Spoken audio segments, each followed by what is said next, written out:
না, তার মানে আমি যখন রিফ্রেশ করব আমার ডেটা কিন্তু কি হয়ে যাবে, হারায় যাবে। ঠিক আছে, এই জিনিসটা কিন্তু আপনার কি করতে হবে, মনে রাখতে হবে কিন্তু। ঠিক আছে, এখন ধরেন এটাকে আমি একটু রিনেম যদি করতে চান তাহলে কোথায় ক্লিক করতে হবে, আনটাইটেল ডায়াগ্রাম। এখানে যদি আপনি ক্লিক করেন এখানে আমি সুন্দর মতো রিনেম করতে পারবো। তো আমি এখানে নাম দিয়ে দিলাম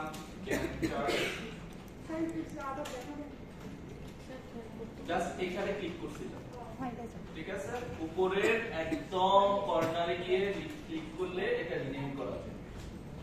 ওকে, এবার আমরা আমাদের গ্যান্ট চার্টের ডেমো দেখছিলাম, তাই না?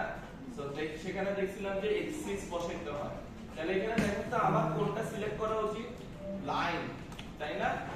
সবাই এখানে তাকান, মনিটরে তাকান, নাহলে মিস করবেন। আমার লাইন সিলেক্ট করা উচিত, তাহলে আমি একটা লাইন সিলেক্ট করলাম। ঠিক আছে, এবার এই লাইনটাকে চাইলে কি করতে পারি, এটাকে হইতেছে সুন্দর করে হচ্ছে প্লেস করতে পারি। এভাবে করে প্লেস করে দিলাম, এভাবে করে হইতেছে একদম স্ট্রেট 90 ডিগ্রি বরাবর প্লেস করে দিলাম। এটা আমার তাহলে কি হয়ে গেল, y অ্যাক্সিস। ঠিক আছে, এবার আরেকটা লাইন নিব, সেটা হচ্ছে আমার x অ্যাক্সিস। ঠিক আছে, ওকে, x অ্যাক্সিস হচ্ছে আমার এখানে আমি বসাইলাম। এবার আমি চাচ্ছি যে কোন অ্যাক্সিস কি বলতেছে, কি নির্দেশ করতেছে সেটা দেখানোর জন্য। তাহলে আমার কি দরকার আছে, একটা টেক্সট দরকার আছে না, টেক্সট বক্সের দরকার আছে, তাই না? তো টেক্সট বক্সটা ছোট এখানে, একদম ছোট এখানে যে 3 নাম্বার যে এলিমেন্টটা আছে, এটা কিন্তু আপনার দেখতে একটু কষ্ট হইতে পারে, মানে টেক্সট কি লেখাটা এত ছোট এখানে আপনি এটা মিস করে যাবেন। এখানে হইতেছে টেক্সট নামে একটা বক্স আছে, এই বক্সটা যদি আপনি ক্লিক দেন তাহলে দেখবেন একটা সুন্দর একটা বক্স আসবে। এই বক্সটাকে হচ্ছে আপনি যে কোনো জায়গায় নিয়ে দিতে পারেন। এখানে আমি লিখলাম হচ্ছে অ্যাক্টিভিটি। ঠিক আছে, আবার এরকম আরেকটা টেক্সট বক্স নিয়ে হইতেছে, এখানে লিখলাম হচ্ছে ধরেন টাইম। টাইমের জন্য হইতেছে আমার ইউনিট দিছি হচ্ছে মাপ। ঠিক আছে, ওকে, এবার দেখেন আমার প্রত্যেকটা টাইমের জন্য কি রেক্টেঙ্গেল দরকার হচ্ছে না? এই আপনারা রেক্টেঙ্গেল আনবেন কই থেকে, এই যে এখানে একটা রেক্টেঙ্গেল আছে। ঠিক আছে, এই জিনিসটাকে সুন্দর করে একটু বারের মতো বানানো। ঠিক আছে, একদম যদি রেক্টেঙ্গেল না থাকে তাহলে তো দেখতে কেমন লাগে। সো এইটাকে হইতেছে আমি যখন প্লেস করতে থাকবো, আরো ধরেন এই রেক্টেঙ্গেলটা এইরকম একটা শেপের হইছে, তাই না? এটাকে যদি আপনি সিলেক্ট করেন, সিলেক্ট করার পর কন্ট্রোল সি করে আবারও কন্ট্রোল ভি করেন, তাহলে দেখেন তো সেম সাইজের আরেকটা রেক্টেঙ্গেল ক্রিয়েট হবে, তাই না? এগুলাকে আপনি রিশেপ করতে পারেন, ড্র্যাগ ড্রপ যা কিছু করতে পারেন। এগুলা পাশাপাশি করলে আপনার কি হয়ে যাবে, গ্যান্ট চার্ট ক্রিয়েট হয়ে যাবে। আর আপনার যে টাইপ নোটেশন এন্ড এভরিথিং, ওটার জন্য আপনি কি ইউজ করবেন, এই যে টেক্সট দিয়ে হইতেছে আপনি 0 1 2 3 4 এগুলা হইতেছে আপনি এখানে লিখতে থাকবেন। ঠিক আছে, মানে 0 2 এখানে বললাম 3 মান, বুঝতে পারছেন? সো এইটা হচ্ছে আপনার গ্যান্ট চার্ট আঁকার জন্য আপনি এটা করবেন। এখন আমি আপনাদেরকে একটা টাস্ক অ্যাসাইন করি, সেটা হইতেছে আপনি আজকে একটা কাজ করেন। এই কাজটা হচ্ছে আপনারা করেন, সবাই বোর্ডে দেখতে পাচ্ছেন? সবাই এই গ্যান্ট চার্টটা আঁকাতে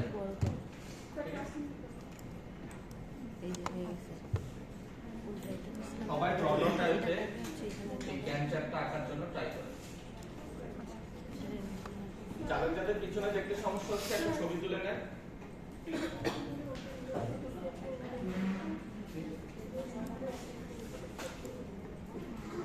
আচ্ছা আচ্ছা, আমি আরেকটা জিনিস শিখাই দেই।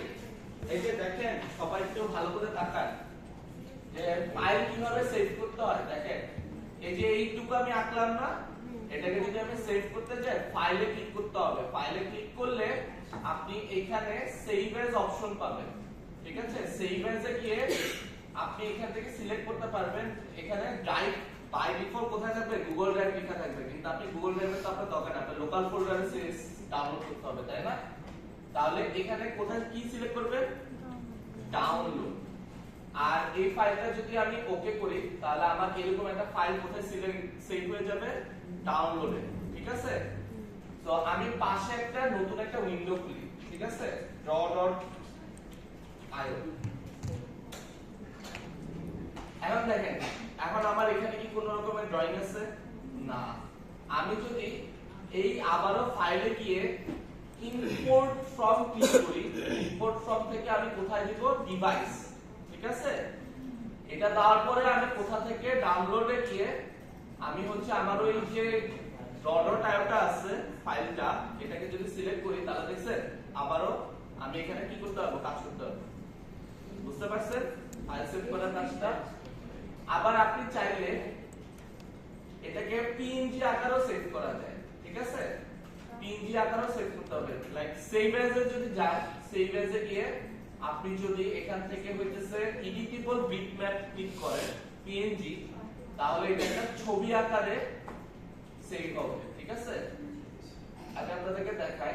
ডাউনলোডস এ যাওয়ার পরে এই যে এখানে একটা ছবি সেভ হয়েছে, দেখছেন? এটা একটা ছবি, এটা ট্রান্সপারেন্ট ছবি সেভ।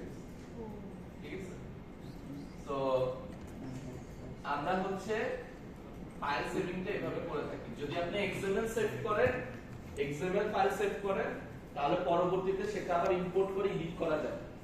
যদি পিএনজি ফাইল সেভ করেন তাহলে আবার এডিট করা যাবে। পিএনজি হচ্ছে একটা ছবি, আপনার যে ড্রয়িংটা আছে সেটা একটা ছবি, ওখানে সিলেক্ট করা যায় আপনি কি ট্রান্সপারেন্ট ছবি সিলেক্ট করবেন নাকি হোয়াইট ব্যাকগ্রাউন্ডের হবে। ঠিক আছে, আমি ট্রান্সপারেন্ট করছিলাম, এটা ট্রান্সপারেন্ট দেখতে হয়েছে। ঠিক আছে, তো এটা হচ্ছে ফাইল সেভিং এর নিয়ম। ঠিক আছে, সবাই তাহলে এই জিনিসটা এখন কমপ্লিট করার ট্রাই করুন।